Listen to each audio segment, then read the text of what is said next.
안녕하십니까? 생존해 계시군요. 무시무시한 일주일을 보내고 있습니다, 지금. 자, 이번 주에 학원들이 지난주에 딱 절반이 출석더라. 안 나오시더라고요, 학원. 여러 가지 이유가 있겠지만 코로나가 아주 정점을 지나고 있다라는 얘기를 제가 한 2년 들은 것 같아요. 그죠? 네, 맨날 정점이야. 그래서 도대체 언제 정점이 될지 정점을 한 2년을 계속 빨리 좀 끝나야 되는데 올해 좀 걱정입니다. 수험생들이 공부들을 안 하셔서 올해 작년 난이도하고 비슷하게 나온다고 쳤을 때 올해 합격률이 많이 떨어지지 않을까 그런 생각을 합니다. 학원을 안 나오시면 동영상이라도 보셔야 되는데 그 동영상을 보시는 비율도 많이 떨어졌어요. 그 비율이. 그러니까 예를 들어서 학원에 100명이 등록을 했다. 그럼 지금 학원 나오는 비율은 30%도 안 됩니다. 한 30명 나오는 거예요. 그럼 나머지 70명들은 집에서 보셔야 되잖아요. 그럼 70명 중에서 1%도 안, 1%? 7명? 1%는 0.1명. 10%도 안 봐요. 강의를. 그 나머지 분들은 넋놓고 계신다는 거예요. 큰일입니다. 그래서 학원에 가서 수업도 듣고 집에서 2번 정도 복습도 해야 된다고 말씀을 드렸는데 이 중요한 시기에 여러분들은 지금 그걸 뚫고 오신 거죠, 그죠? 우리는 합격한다 이렇게 생각하고 코로나를 뚫고 합격한다 이렇게 생각하시면 돼. 자, 각설하고 지난주에 착오에 의한 의사표시부터 봤죠. 우리는 지금 법률 행위의 유효 요건을 보고 있습니다.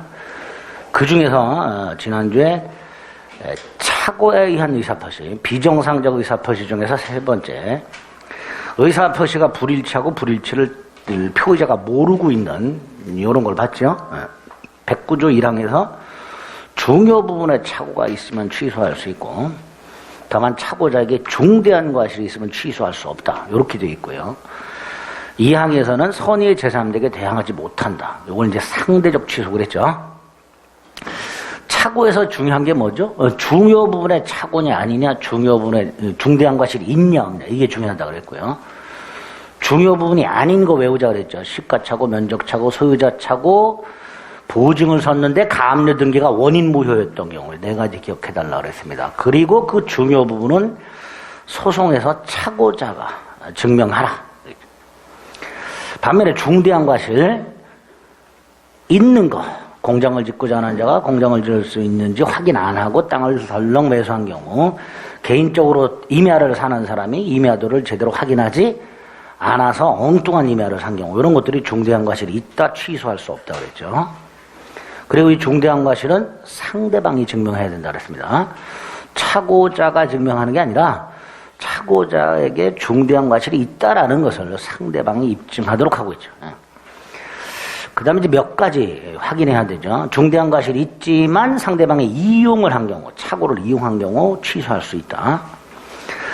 착오와 하자담보 책임, 하자담보 책임의 성립 여부와 상관없이 착오 취소할 수 있다. 매매계약이 해제됐다 하더라도 매수인은 착오 취소할 수 있다. 착오 취소한 사람은 상대방에게 배상 책임이 없다. 마지막으로 착오 취소권 배제 약정할 수 있다. 이런 추가적인 지문들을 좀 확인해 달라 그랬습니다. 비정상적 의사표시 마지막이 사기강박이죠. 사기강박은 의사표시가 일치. 근데 사기나 강박을 당한 의사결정의사하고 침해된 경우죠. 여기서 핵심이 2덩어리죠. 하나가 위법성, 위법한 기망, 위법한 강박. 특히 위법한 기망과 관련해서 시가속인거, 과장광고 이건 위법이 아니라 그랬죠. 반대로 공동묘지 조성사실 알리지 않은 거, 이 정도, 대형백화점 변칙세일, 이 정도 위법하다 그랬고요. 강박, 고소하겠다, 고발하겠다, 위법이 아니다. 다만 부정한 이익 취득을 목적으로 하거나 수단이 부적당하면 위법하다.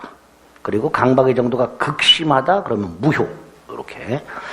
또 하나가 제3자의 사기강박이죠. 110조 2항. 갑이 열과 계약했는데 을이 아닌 제3자가 사기강박했다면 상대방이 악의 또는 과실이 있을 때만 취소할 수 있다. 다만 상대방의 대리인이 사기 강박을 했다면 이거 상대방의 사기 강박하고 동일하니까 상대방이 지부지를 묻지 않고 취소할 수 있다. 그죠? 사기 강박을 당한 사람은 계약을 취소할 수 있고 불법행위 손해배상 청구할 수 있는데 여기서 첫째 취소하지 않고 손해배상만 청구할 수 있다라는 거. 두 번째 취소 후에 행사하는 부당이득 반환 청구권하고 손해배상 청구는 경합 병존하되 중첩적으로 행사할 수 없고 선택적으로 행사할 수 있다. 그죠? 착오와 취소. 사기를 당해서 표시상 착오, 연대보증, 신원보증, 이때는 착오 취소만 할 수 있지만 사기를 당하여 동기 착오가 있을 때는 착오 취소도 할 수 있고 사기 취소도 할 수 있다. 그죠? 그런 거 구별하시면 됩니다. 의사표시효력 발생은 111조부터 113조까지 주문, 도달한 때 효력이 생긴다. 발신 후 사망하거나 제한능력자가 되더라도 의사표시력엔 영향이 없다. 112조 의사표시를 받았을 때 그 사람이 제한능력자라면 표의자는 도달 주장 못한다. 제한능력자가 도달을 주장하는 것은 무방하다. 제한능력자의 법정 대리인이 도달을 한 후에는 표의자도 도달을 주장할 수 있다. 113조 과실 없이 상대방 소재를 모를 때 공시 송달할 수 있다. 여기까지가 의사표시 내용이었습니다. 그리고 이제 직접 계약을 하지 않고 타인을 통해서 계약하는 대리라는 게 있었죠. 대리의 기초 부분에서는 사자와 구별하자. 특히 표시기관으로서의 사자.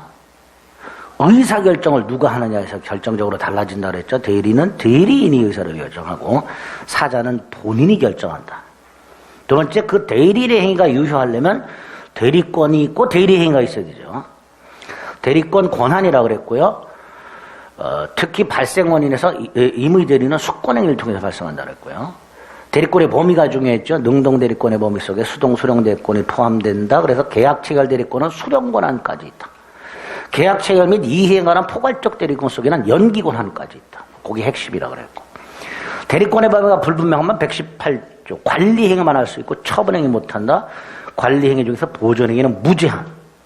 이용계량에 하는 일정 범위 내에서 특히 안 되는 거 이용계량행위 예금을 주식이나 사채 안 된다. 예. 대리권 제한 124조 자기계약 쌍방대리가 원칙적으로 금지된다. 다만 허용되는 거 본인이 허락한 경우 변제, 채무이행, 차주가 사채 알선 업자에 의한 변제, 법무사 이전 등기 신청 이런 건 허용된다. 이걸 제외하고는 금지되고 위반하면 무권대리로 무효가 된다. 119조 대리인이 2명 이상 있다. 원칙 각자들이 예외 공동대리 위반하면 무권대리. 그게 제한이었죠. 남용. 대리인이 계약을 하고 돈을 수령해서 횡령했다. 원칙적으로 유효한 대리행위다. 이런 걸 배임적 대리행위라고 불렀습니다. 다만 상대방이 대리인의 배임적 의도를 알았거나 알 수 있었을 때는 107조 1항 단서를 유추 적용해서 본인에게 무효다. 그죠? 대리권 소멸사유 127조 임의대리 법정대리 공평된 소멸사유 본사 대사성파 128조 임의대리 특이한 소멸사유 원인관계의 종료 수권행위 철회. 그죠? 기억하세요. 대리행위 방식 114조 1항 본인을 위한 것임을 표시. 따라서 115조 표시하지 않으면 대리인 자기 행위로 본다. 근데 상대방이 알았거나 알 수 있었다. 그럼 다시 대리행위가 된다. 대리행위 하자. 대리행위가 강행규정을 위반했다. 비질이 표시가 있었다. 착오가 있었다. 사기강박이 있었다. 대리인을 표준해라. 원칙. 다만 본인이 지시했다. 본인 표준해라. 본인은 대리인의 부지를 주장하지 못한다. 그리고 궁박은 본인 기준해라. 대리인의 능력. 대리인은 의사능력은 있어야 되지만 행위능력자임을 요하지 않는다. 그래서 미성년자의 대리행위 취소할 수 없다. 그게 대리행위였었죠. 그죠? 거기까지 지난주에 했어요.